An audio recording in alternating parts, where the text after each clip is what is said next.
Right now, in this very second, I want you to be honest. How do you feel? You are probably tired. But this isn't the kind of tiredness that a good night's sleep can fix. Your soul is tired. You feel as if you are constantly running to catch up, as if the moment you stop, everything will collapse.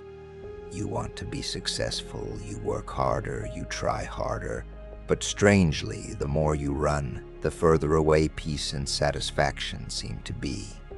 Let me tell you a secret. This is not your fault, but it is your responsibility. Because without realizing it, you have become addicted to the modern world's most dangerous chemical. This substance isn't something you buy. This chemical is manufactured by your own body.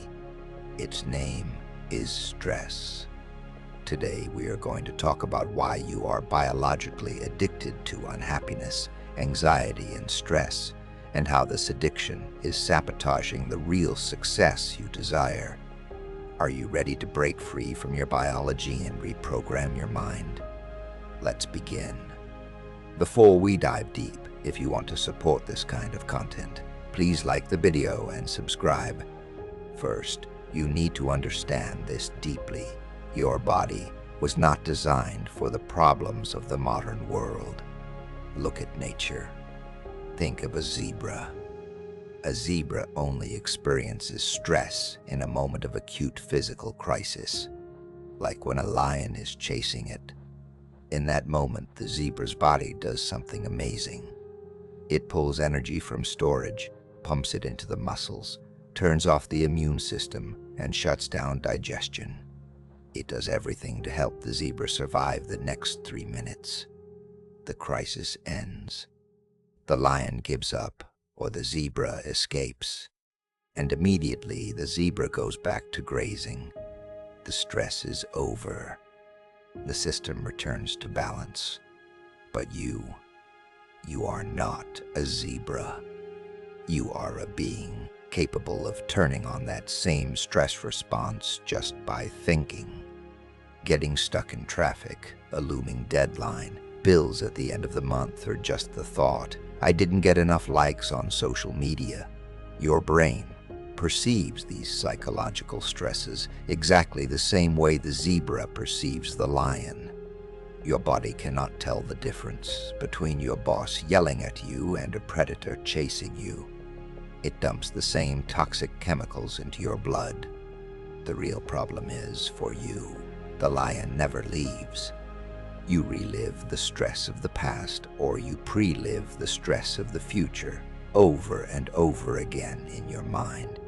Your body does not know the difference between the actual event and the memory of the event. So you keep your body in a state of emergency 24 hours a day, 7 days a week.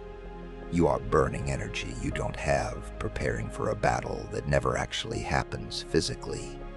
This is where the cycle becomes terrifying. You have a thought. That thought creates a chemical reaction in your brain which signals your body to feel a certain way. Let's say you think about a past failure. Your brain releases stress chemicals. Your body receives these chemicals and feels insecure. Then your body sends a message back to the brain saying, yes, we are feeling insecure. The brain says, okay, I must think more insecure thoughts to match how the body is feeling. This loop repeats until your body memorizes this emotional state better than your conscious mind. And then something shocking happens. Your body becomes addicted to these stress chemicals. Just like a drug addict needs their fix, your body needs its dose of cortisol and adrenaline. If you have been suffering, anxious, or playing the victim for years, your cells have adapted to that chemical environment. They crave it. So when you try to change, when you try to be happy, your body resists. It feels uncomfortable. It's essentially going through withdrawal. It sends signals to your brain. Hey, we are usually anxious. Why is it so calm today? This feels wrong. Find something to worry about, and suddenly you find yourself picking a fight with your partner or obsessing over a tiny mistake just to get that rush of stress hormones back. You are not unhappy because you want to be. You are unhappy because your body is addicted to the chemistry of unhappiness. You think you are making choices, but you are not. You are running on an automatic program where your body is the master and your mind is the servant. You wake up in the morning, and before you even get out of bed, you remember your problems. The moment you remember them, your body shifts into the past. And if you start your day feeling the emotions of the past, how can you possibly create a new future? You can't. You will just create more of the same. But is it just our biology? No. The world we live in is designed to keep us in this loop. We have moved from a society of discipline to a society of achievement. In the past, the world told you you must not. It was about rules and prohibitions. Today, the world tells you you can. Yes, we can. Just do it. It sounds like freedom, doesn't it? But it is a trap. Because when the compulsion comes from within, when you are the one driving yourself, there is no limit. You become your own tyrant. You exploit yourself and you call it self-realization. You work until you collapse, and you feel guilty when you rest. We live in a time of excess positivity. We are told we can do everything, be everything, have everything. This creates a pressure that destroys the soul. We are tired, but this is not the tiredness of a job well done. It is a hyper-neurotic exhaustion. We are constantly multitasking, fracturing our attention, never truly focusing on one thing. We have lost the ability to be contemplative, to be deep. We are skimming the surface of life, terrified of boredom, terrified of silence. Depression and burnout are the results of this I can society. They are the friction heat of a soul running on empty. You are at war with yourself. And in this war, you are both the attacker and the victim. And who is leading this war? Your ego. We often mistake ego for confidence, but they are opposites. Confidence is calm, ego is loud. Confidence is earned, ego is stolen. Your ego wants to be someone rather than do something. The ego loves stress. It loves the drama. It loves to feel important. Being busy, being stressed makes the ego feel validated. Look how hard I am working, it says. Look how much I have to deal with. The ego is terrified of silence, because in silence you might realize that all this busyness is just a way to avoid facing yourself. The ego is constantly comparing. Am I better than him? Do I have more than her? This constant comparison triggers the predator-prey response in your brain. It keeps you in survival mode. You cannot be creative, you cannot be truly successful when you are in survival mode. In survival mode, you are selfish. You are focused only on your body, your environment, and time. You are trapped in the material world, disconnected from the greater intelligence that actually creates success. True success requires humility. It requires you to be a student, always learning, always open. The ego thinks it knows everything, and because it thinks it knows, it cannot learn. It blocks you from the feedback you need to grow. It makes you fragile. When you fail, if your ego is in charge, you are destroyed. If you are humble, you learn, and you move on. This addiction to stress, this constant pressure to perform, has a physical cost, a terrible cost. Your body is not a machine that you can push indefinitely. It is a living organism, and it speaks to you. But we have forgotten how to listen. We repress our emotions to fit in, to be nice, to be good employees or good parents. We swallow our anger. We ignore our fatigue. We sacrifice our authenticity to maintain our attachments. We are terrified that if we say no, we will not be loved or we will not be successful. But here is the truth. When you do not say no, your body says it for you. It says no in the form of disease. Chronic stress shuts down your immune system. It creates inflammation. It eats away at your gut, your heart, your nervous system. That migraine, that back pain, that chronic fatigue, that autoimmune flare-up, these are often not just bad luck.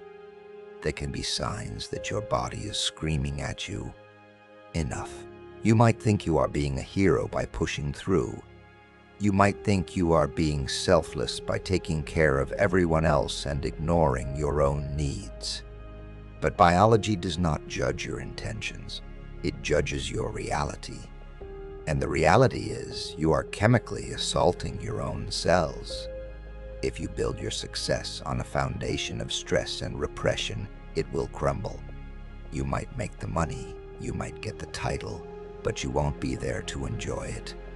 Or you will be so numb, so disconnected from yourself, that you won't feel anything at all. Let's look at your brain again. When you are stressed, you are in what scientists call high beta brainwave patterns. This is the frequency of emergency. It is great for running from a fire. It is terrible for creating a vision. In high beta, your brain is incoherent. It is like an orchestra where every instrument is playing a different song. You can focus, but only on the immediate threat. You cannot see the big picture. You cannot trust. You cannot innovate. You are analyzing, judging, predicting based on the past. To create the life you want, you need to move into a different state. You need to move into alpha or theta brainwaves. This is where the subconscious opens up. This is where creativity lives. But you cannot get there if you are addicted to your own stress hormones. You cannot get there if you are constantly checking your phone, constantly reacting to the external world. You have to learn to withdraw your attention from the environment, from your body, and from time. You have to become nobody, nothing, nowhere. Only then can you plant the seed of a new future. So we have a choice. We can continue to be the victims of our biology, the slaves of our ego, and the casualties of a burnout society. Or we can wake up. We can break the habit of being ourselves. We can learn to regulate our own nervous system. We can learn to find safety, not in control, but in flow. In the next part, we are going to talk about exactly how to do that. How to break the chemical addiction, how to silence the ego, and how to enter the state of flow where success becomes natural, not forced. We ended the last part with a choice. Remain a victim of your biology, or wake up. But waking up is not as simple as just deciding to be happy. In fact, the moment you decide to change, the moment you say, I am going to stop stressing and start living, a war begins inside you. You see, your body has memorized your emotional state. It knows you as a person who is anxious, victimized, or overwhelmed. That is, it's normal.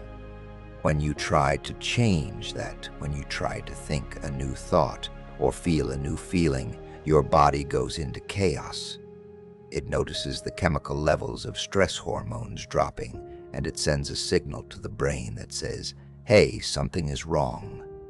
We aren't feeling that familiar guilt or anxiety today. We need a fix. This is why change is so hard. It is not just in your head, it is physical. Your body starts to crave the stress it is used to. It will influence your mind to create thoughts that will lead you back to the old emotions. You will suddenly start thinking, I'm not good enough, or this is going to fail, or I really should be worried about that email. Why do these thoughts come up? Because if you accept them, if you engage with them, your brain will fire the same old circuits and release the same old chemicals, and your body will get its familiar fix. You return to the known self. You return to the habit of being you. To break this, you must become what is called a metacognitive observer. This means you must develop the ability to watch your own thoughts. When that voice in your head says, you can't do this, you don't accept it as truth. You look at it. You say, that is just a thought. That is just my body trying to pull me back to the past. You have to catch yourself before you go unconscious again. You have to catch the program running and stop it. To truly break free, you must overcome the big three: your body, your environment, and time. When you are living in stress, you are obsessed with these three things. You are obsessed with your body. I'm tired. I look old. I have a headache. You are obsessed with your environment. I hate this traffic. My boss is annoying. I need more money. And you are obsessed with time. I need more money. And you are obsessed with time. I'm late. I don't have enough time. When will this be over? Living in stress means you are living in survival mode. And in survival mode, your focus is narrow. You are just a physical object trying to survive in a material world. You are separate from everything else. But real creation, real success happens when you transcend these three things. Think about the last time you were truly inspired, truly happy. Maybe you were reading a book, or running, or having a deep conversation, or working on a passion project. What happened? You forgot about your body. You forgot about the room you were in, and you lost track of time. Hours passed like minutes.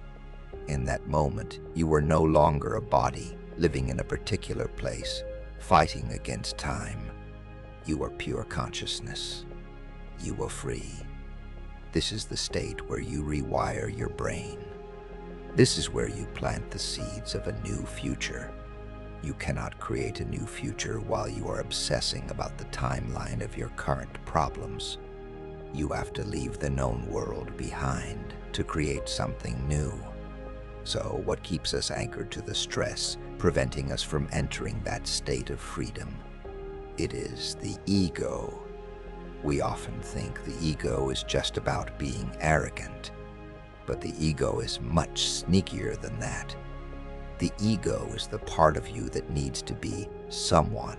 It needs to be recognized. It needs to be right. It creates a story about who you are.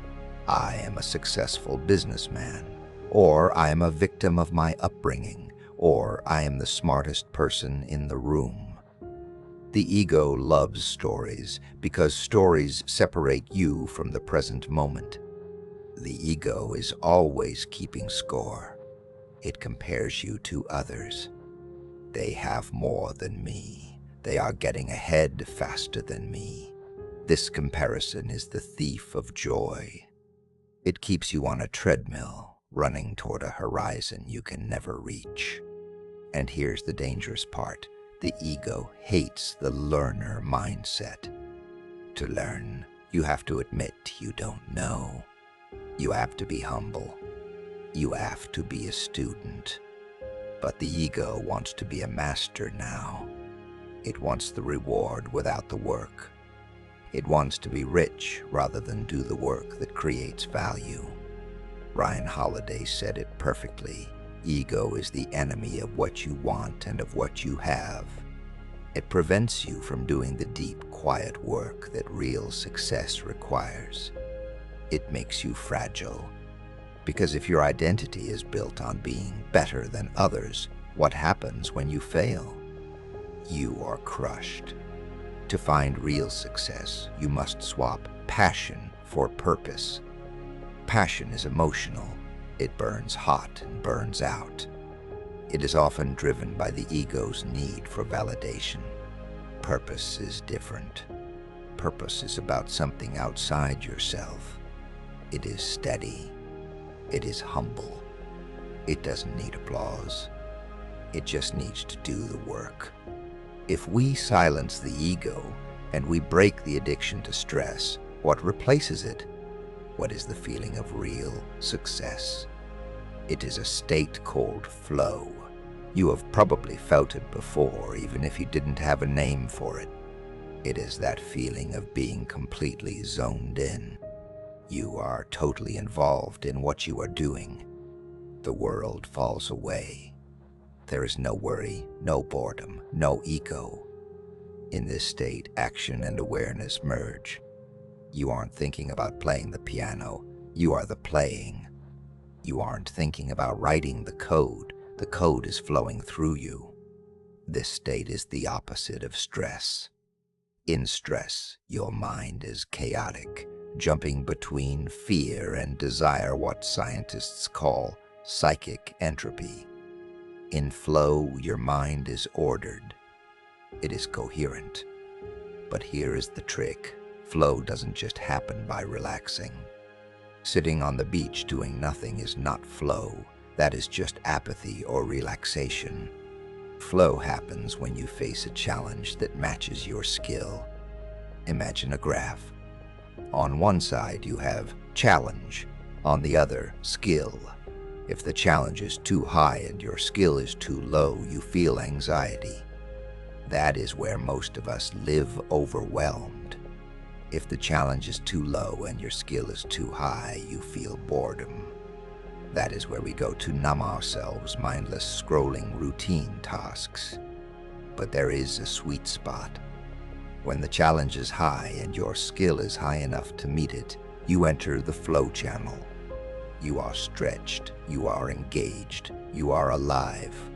Real success is not about removing all challenges and sipping cocktails on an island forever.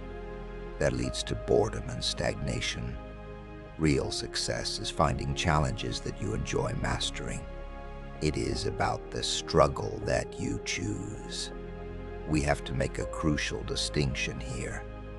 We often confuse pleasure with enjoyment. They are not the same thing. Pleasure is biological. It is what you feel when you eat sugar, seek comfort, or sleep.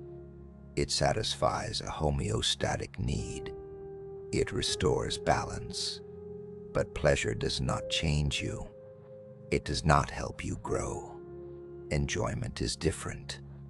Enjoyment comes from breaking through a limit. It comes from doing something difficult, something that requires focus and skill. When you finish a difficult workout or close a complex deal or finally understand a difficult concept, you feel a deep sense of satisfaction. That is enjoyment. Our society pushes pleasure. Buy this, eat this, watch this. It sells comfort. But comfort is a trap. You can be comfortable and completely miserable. You can be surrounded by pleasure and feel absolutely empty. True happiness, the kind that lasts, comes from enjoyment, not pleasure. It comes from flow. It comes from investing your psychic energy into goals that matter to you, rather than letting it be drained by passive entertainment or stress. So, how do we create a life of flow and enjoyment? We have to clear the path. We have to stop beaking energy. This brings us back to the body. Remember, your body is keeping the score. If you are constantly doing things you don't want to do, if you are constantly being a nice person to avoid conflict, you are making yourself sick. Gabor Mate talks about the biology of loss. When we suppress our true feelings to please others, we confuse our immune system. We attack ourselves. We lose the ability to distinguish between what is self and what is non-self. You might think you are just being polite. You might think you are just being a hard worker. But if your gut is saying no and your mouth is saying yes, you are generating a physiological stress response. You are flooding your system with cortisol. You are suppressing your immune system. Autonomy, the feeling that you are in control of your own choices, is a biological necessity. When you feel helpless, when you feel driven by obligation rather than choice, your stress hormones skyrocket. You have to learn to say no. No to the extra project that you don't have the capacity for. No to the social obligation that drains you. No to the thoughts that tell you you aren't enough. If you don't say no, your body will eventually say it for you. It will say it with exhaustion, with depression, or with illness. We have covered a lot. We know that stress is an addiction. We know the ego traps us. We know that flow is the destination. And we know that autonomy is the requirement. Now, we need to put this into a practical framework. How do we actually do this, day by day? How do we take this philosophy and turn it into a new life? It starts with a concept called mental rehearsal. You know that athletes visualize their races before they run them. But did you know that this actually changes their brain structure? Experiments have shown that if you mentally rehearse an action like playing the piano, the same circuits in your brain fire as if you were actually doing it. Your brain doesn't know the difference between what is real and what is vividly imagined. This is the key to breaking the old self. You have to stop rehearsing your problems and start rehearsing your future. Every morning you wake up and you instinctively reach for your phone. You remember your problems. You check your schedule. You are rehearsing the past. You are firing the same old circuits. You are priming your body for stress. What if you stopped? What if, before you got out of bed, you mentally rehearsed who you want to be today? What if you visualized yourself handling that difficult meeting with calm? What if you felt the emotion of gratitude before anything good happened? This isn't magic. This is neuroscience. You are installing new hardware in your brain. You are preparing your body for a new experience. In the final part of this video, I want to give you the exact protocol to break this cycle. It is called the morning rehearsal, and it requires you to win the first battle of the day. Step 1. When you wake up, do not touch your phone. The moment you look at your notifications, you are downloading the past into your brain. You are reminding yourself of your problems. You are telling your body to prepare for stress. Do not do it. Step 2. Sit in silence for 10 minutes. Close your eyes. And instead of predicting the worst-case scenario, which is what the stress response naturally does, I want you to rehearse the best-case scenario. Ask yourself, what is the greatest version of myself that I can be today? Step 3. Visualize it. See yourself handling that difficult meeting with calm. See yourself focused and in flow. But here's the secret. You must feel the emotion of that success. Feel the gratitude, the strength, the joy before the event actually happens. Why? Because your body does not know the difference between an experience and a thought. If you can teach your body to feel the emotion of the future, you are biologically changing. You are no longer a victim of the past. You are a creator of your reality. The unknown is not a scary place. The unknown is the only place where you can create something new. Stop being addicted to the stress of the known. Step into the unknown. That is where your real life begins.